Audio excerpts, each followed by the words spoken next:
열왕기 11장 4절에서 12절까지의 말씀은 홍전동화 같은 다윗의 그 혈통 가운데 유일하게 남았던 요아스가 드디어 왕으로 등극하는 그런 장면이 오늘 본문 속에 나와 있습니다. 그 6년 동안이나 이 왕자를 이 성전에 숨겨놓고 키울 때 얼마나 이 조바심이 났겠어요. 혹시라도 그 아달랴에게 들키진 않을까, 혹시라도 누군가가 배신해서 이 사실을 알리지는 않을까. 조바심 가운데 이 요아스를 7살 때 이제 등극을 한 건데, 그 6년 동안 키우고 지키고 돌봤던 사람이 바로 제사장 여호야다입니다. 그 여호야다는 이 요아스가 왕으로서 통치하는 동안 아주 선한 영향을 끼쳤던 제사장입니다.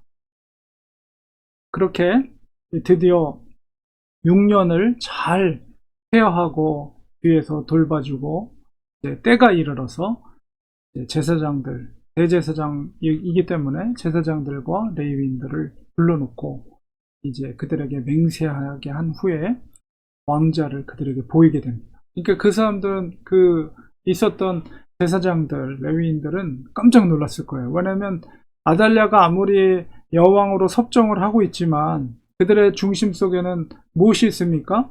다윗 왕조, 하나님의 약속된 그들의 영원한 주군인 다윗의 혈통에 왕이 세워지는 것, 그런 꿈을, 그리고 그런 마음을, 그런 안타까움을 가지면서 성전에서 제사를 드렸는데, 이제 모두가 다 다윗의 후손, 다윗의 왕자들이 죽었다고 생각할 때에 그 후손이, 다윗의 후손이 있다는 사실을 알게 되었을 때 그들이 얼마나 기뻤겠어요.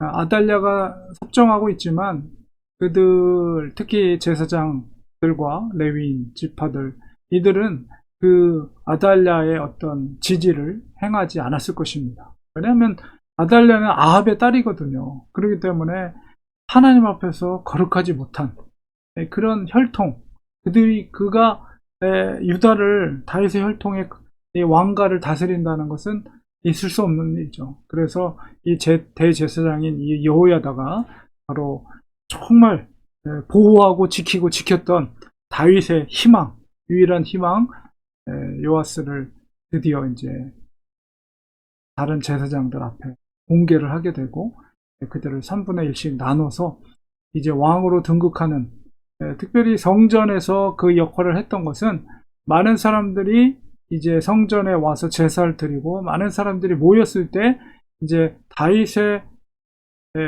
후손으로서, 혈통으로서 요아스를 왕으로 세우는 것이 이게 가장 효과적이라고 생각을 한 거예요.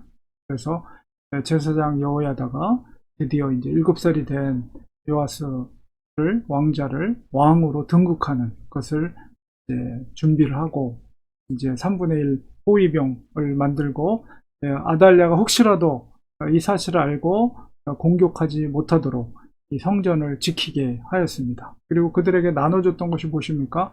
다윗 왕의 창과 방패를 백부장들에게 주었다. 굉장히 의미 있는 일이죠. 다윗의 왕 때에 만들어졌던 창과 방패, 바로 성전을 지키기 위해서 그 성전의 창고에 그런 창과 방패들이 있었거든요.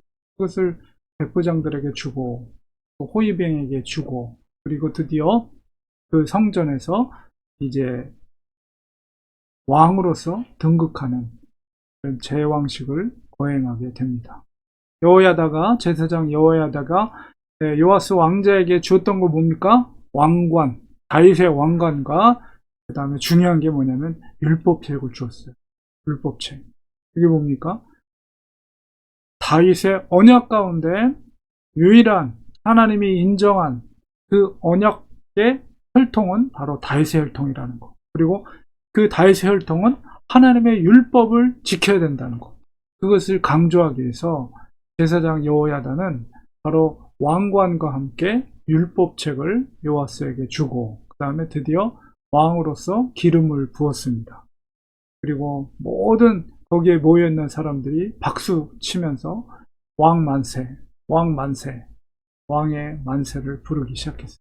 근데 거기에 성전 안에 모였던 모든 사람들은 동일한 마음과 또 흥분과 기쁨과, 왜냐하면 다윗의 혈통의 불이 꺼졌다고 생각했는데 아직 존재하고 있고, 그 눈앞에서 바로 다윗의 혈통인 요아스가, 왕자가 바로 왕으로서 등극하는 모습을 봤을 때 모두가 한 마음으로 박수를 치면서 왕의 만세를 부르기 시작합니다. 어쩌면 이것은 예수님의 어떤 그림자와 같은 모습이라고도 볼 수가 있죠. 사탄이 예수님을 십자가에서 죽게 한 것은 마치 사탄의 승리로 보이지만, 그러나 3일 만에 부활하심으로 진정한 하나님 나라의 임금으로서 이제 부활된 예수님께서 제자들에게 나타났을 때 얼마나 기뻤습니까? 그런 일종의 모형과 같은 그림자라고 볼 수가 있습니다. 어린 요아스 왕이지만, 7살밖에 안 된 어린 왕이지만, 그래도 하나님의 율법을 지키는 여호야다가 마치 대부처럼 뒤에서 그를 지지해주고, 또 하나님의 율법대로 나라를 다스릴 수 있도록 돕는 역할을 하였습니다. 하나님은 이렇게 정말 아무것도 없는 것 같은 그 속에서 하나님은 반드시 소망의, 희망의 그 불꽃, 특별히 언약 관계 속에서의 다윗의 언약을 하나님이 지키시고 그 왕가를 계속해서 이어가는 하나님의 언약을 성실하게 이행하는 그 모습을 보고, 하나님 우리를 향한 또 약속 가운데 있습니다. 우리가 하나님의 말씀을 정말 우리가 마음판에 새기고 하나님을 사랑하는 그리스도인이라면 주님의 뜻대로, 주님의 말씀대로 순종하는 우리 그리스도인이 되어서 하나님이 보장된 축복을 누리는 성도님들 되시기 간절히 기도하겠습니다. 하나님 감사합니다. 오늘도 말씀을 통해서 다윗의 혈통 가운데 유일하게 남아있었던 요아스가 왕으로 등극하는 장면 속에서 하나님의 언약은 반드시 성취된다는 것을 다시 한번 깨닫게 됩니다. 또한 이 속에서 부활하신 예수님을 또 바라보게 됩니다. 하나님 우리에게 주님을 향한 신실한 믿음을 허락해 주셔서 하나님의 율법과 계명을 지키게 하시고 하나님의 기뻐하신 뜻대로 순종하는 우리들이 되게 하여 주시옵소서. 예수님의 이름으로 기도합니다. 아멘.